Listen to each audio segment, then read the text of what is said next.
Je vais répondre dans cette vidéo à la question suivante: la relation salariale est-elle uniquement une relation marchande?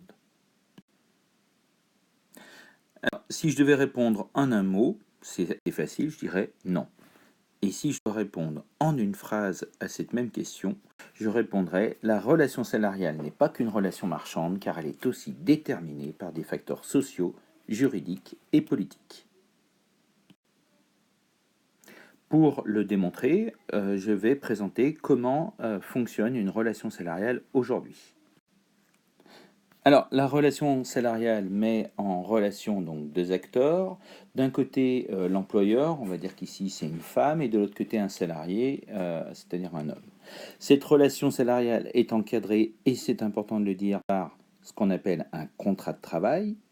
Et ce contrat de travail, en fait, est très important puisque on va essayer d'équilibrer la relation entre les deux acteurs. Puisque le salarié est dans un rapport de subordination par rapport à l'employeur. En effet, il travaille sous ses ordres et il doit exécuter un type de travail donné.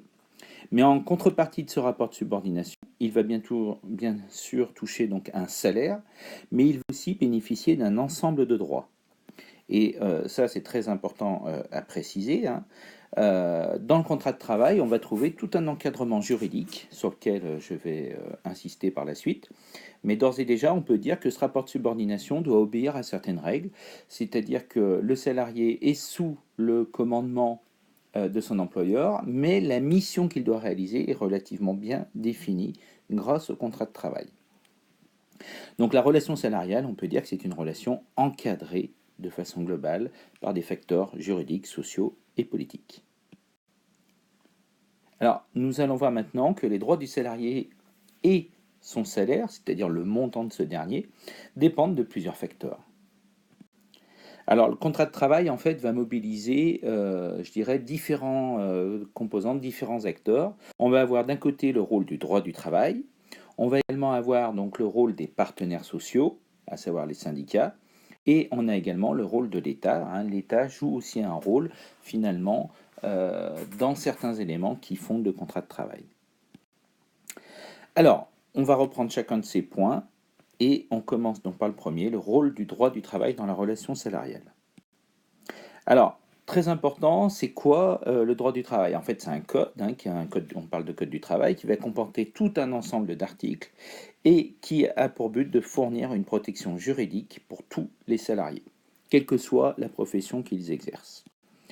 Très important, ce code du travail donc, va encadrer au fur et à mesure, donc, notamment du XXe siècle, enfin il démarre au XIXe siècle, mais il va surtout se développer au cours du XXe siècle, et encadrer tout un ensemble d'activités. Par exemple, le code du travail définit la durée légale du travail. En France, par exemple, la durée légale du travail est de 35 heures. Il va également définir la quantité de congés payés. En France, actuellement, un salarié a droit à 5 semaines de congés payés. Il va définir également, on le verra plus tard avec le rôle de l'État, un salaire minimum, hein. On ne peut pas payer un salarié moins que le montant du salaire minimum. On va également avoir des articles qui vont parler de la représentation du personnel, les comités d'entreprise, comment les salariés peuvent être représentés dans les différentes instances de décision de l'entreprise, etc. Donc le Code du travail va porter vraiment sur un ensemble d'éléments, le salaire, évidemment, mais pas seulement, il porte aussi sur un ensemble d'éléments qui concernent les conditions de travail des salariés. Alors, pour bien comprendre le rôle du Code du travail, il faut, on peut dire, faire un retour en arrière et par contraste, hein, savoir qu'au XIXe siècle, justement, il n'y a pas de durée légale du travail au début de la révolution industrielle, donc les gens peuvent travailler 20 heures par jour s'il le faut. Il n'y a évidemment pas de congés payés non plus. Il n'y a pas de salaire minimum, donc les salaires peuvent être vraiment très très bas. Évidemment, il n'y a pas de représentation du personnel, les syndicats sont interdits, etc., etc. Les enfants peuvent travailler. Bref, on n'a aucun encadrement, aucune protection juridique au XIXe siècle. Et justement, c'est au cours du XIXe et surtout du XXe siècle que les choses ont changé. Ce qui pose la question finalement, d'où vient ce code du travail? Comment cette protection juridique a été construite? Eh bien en fait c'est assez simple, hein, c'est vraiment une construction historique qui va s'étaler dans le temps et qui va être obtenue essentiellement donc, par l'action des syndicats mais qui va être relayé aussi par les partis politiques. Pour prendre un exemple très simple, le Front populaire en 1936, ce gouvernement, lorsqu'il arrive au pouvoir, va mettre en place, par exemple, la semaine de 40 heures, les 2 premières semaines de congés payés, etc. Donc on voit bien que le Code du travail, et ça c'est important à comprendre, c'est une construction historique hein, qui va reposer donc sur l'action de certains acteurs particuliers. Maintenant, nous allons voir donc le rôle des partenaires sociaux dans la relation salariale. En effet, il est important de comprendre que le droit du travail peut être complété également par des éléments qui viennent directement des représentants des salariés et des employeurs. Et ces derniers vont négocier et vont aboutir à ce qu'on appelle une convention collective. Alors, c'est quoi une convention collective? En fait, c'est un accord que vont passer donc les représentants des salariés qu'ils soient donc les syndicats, donc les grands syndicats en France que vous connaissez souvent, il y a la CFDT, la CGT, Force ouvrière, etc. Du côté des employeurs, leurs représentants, vous connaissez le mieux en général, c'est le MEDEF, hein, mais il y a la CGPME, Confédération Générale des Petites et Moyennes Entreprises, enfin il y a d'autres syndicats.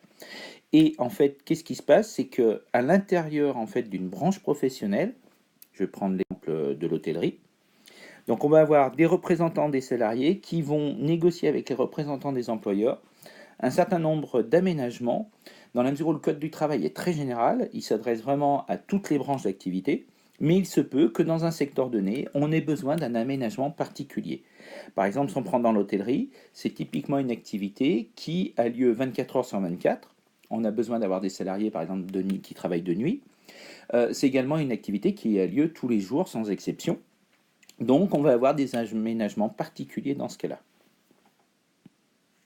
Alors, une convention collective, ça porte sur quoi? Par exemple, ça peut porter sur le temps de travail et son organisation. Je prends un exemple, là, c'est un extrait de la convention collective de l'hôtellerie. Hein, on va voir, donc il est rappelé qu'en tout état de cause, la durée du travail ne peut être supérieure aux durées maximales suivantes. Et là, en fait, pour chaque métier, donc un cuisinier, c'est 11 heures, un veilleur de nuit ne peut pas travailler plus de 12 heures, personnel de réception, pas plus de 12 heures, etc. Et on voit qu'il y a des durées maximales hebdomadaires. Sur 12 semaines, on ne peut pas travailler plus de 46 heures, etc. Donc là, on voit qu'à l'intérieur d'une branche d'activité, l'hôtellerie, on a construit entre les représentants des salariés et des employeurs un certain nombre de règles qui sont spécifiques à cette branche professionnelle. Alors, ça peut porter aussi sur les congés payés. On peut avoir très bien une branche professionnelle où il y a 6 semaines de congés payés au lieu de 5. Alors, dans tous les cas, ça ne peut pas être moins favorable que le droit du travail. Ça peut être un aménagement, mais ça peut pas être moins favorable. On va avoir aussi beaucoup dans les conventions collectives par branche une grille salariale. Là, je vous mets un exemple, toujours dans le domaine de l'hôtellerie. On va distinguer en fait des échelons, 1, 2, 3, et après, on va distinguer également des niveaux de qualification. Et ce qui va faire que alors là, en fait, les grilles salariales fixent des salaires minimums. Donc le salaire minimum ici, c'est 9,77 € et le salaire minimum des plus qualifiés à l'échelon 3, c'est 21,21 €. Donc ça veut dire quoi? Concrètement, ça veut dire que, alors, je reviendrai sur cet exemple. Donc, c'est également la définition du droit à la formation et puis d'autres choses. Pour revenir à mon exemple, imaginons Jules est salarié de l'hôtellerie. Il va signer son contrat de travail. Son contrat de travail doit respecter d'un côté le code du travail, mais ce contrat de travail doit aussi respecter la convention collective de l'hôtellerie. Donc là, on voit bien qu'on a bien deux piliers. C'est-à-dire, on a un contrat de travail qui est assis sur le code du travail qui concerne tous les salariés et qui offre une protection juridique. Mais s'ajoute à cette protection juridique, je dirais, une sorte de deuxième couche qui est la convention collective de la branche professionnelle auquel le salarié est rattaché. Et donc le contrat de travail définit juridiquement les conditions dans lesquelles la relation salariale va être construite entre le salarié et son employeur. Alors, troisième élément important dans la détermination du salaire et de la relation salariale, le rôle de l'État. Donc là, la question à laquelle en fait je vais répondre, c'est dans quelle mesure l'État intervient finalement sur les salaires dans un pays. Et là, on va prendre l'exemple de la France. Dans quelle mesure il est concerné par la question des salaires. Alors, il y a trois rôles de l'État par rapport à cette question des salaires. Un premier rôle, c'est que c'est l'État qui fixe le salaire minimum. D'accord? Donc ça, c'est un élément important en France, c'est l'État qui fixe le montant de ce salaire, et c'est lui qui fixe également son évolution, ça a lieu au 1er janvier de chaque année. Alors le SMIC augmente automatiquement, en gros, en fonction de l'inflation, pour maintenir le pouvoir d'achat des salariés les moins bien payés. Il se peut que l'État puisse ajouter ce qu'on appelle un coup de pouce et augmenter un peu plus ce salaire minimum. Donc le montant du SMIC, c'est un rôle très important pour l'État, puisqu'il peut décider de l'augmenter ou au contraire de le laisser évoluer uniquement en fonction de l'inflation. Deuxième rôle important où l'État intervient finalement sur les salaires et notamment sur le coût du travail, c'est par le fait que c'est l'État qui détermine le financement de la protection sociale. Or, c'est important à savoir, quand on regarde le coût total du travail pour un employeur, ça va comprendre plusieurs choses. Il y a le salaire net, ça c'est la somme que reçoit directement le salarié, mais il y a également des cotisations sociales salariales. D'ailleurs, si on additionne ces deux choses, ça s'appelle le salaire brut, un salaire net plus les cotisations sociales salariales. Et si on additionne les trois, le salaire brut et les cotisations sociales patronales, on parle parfois de salaire super brut. Donc ça, c'est ce que ça coûte pour l'employeur. Or, cette partie-là, les cotisations salariales et patronales, peuvent être modulées par l'État. Par exemple, pour réduire le coût du travail pour les entreprises, il arrive que l'État fasse des réductions de cotisations sociales, notamment sur les bas salaires, pour encourager l'embauche des salariés les moins qualifiés. Donc on voit que l'État, là aussi, va jouer un rôle important, finalement, dans le coût total du salarié pour l'employeur, et peut donc, justement, augmenter, diminuer cette composante.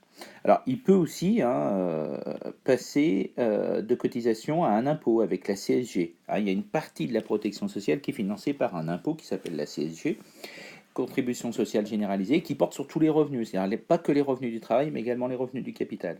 Donc on voit que l'État est ici un acteur qui intervient finalement de façon relativement importante sur le coût du travail et donc sur le montant, on va dire, que coûte un salarié à un employeur. Enfin, troisième élément qui permet de dire que l'État influence les salaires, l'État c'est un employeur et il gère environ 6 millions de fonctionnaires. Donc c'est loin d'être négligeable dans le total de la population active. Là aussi, on voit bien que la relation n'est pas marchande, puisqu'il y a une grille de salaire qui est propre à la fonction publique. Il va aussi déterminer des primes. Il peut déterminer également les possibilités de promotion à l'intérieur de chaque corps de l'État, de corps de fonctionnaires. L'État peut donc au total construire donc tout un ensemble de règles qui ne correspondent pas à une régulation marchande. On n'est pas ici face à une logique de marché du travail avec une quantité d'offres et une quantité de demandes de force de travail qui déterminerait tel ou tel salaire. On voit bien que des règles encadrent en fait la relation entre l'État et ses salariés.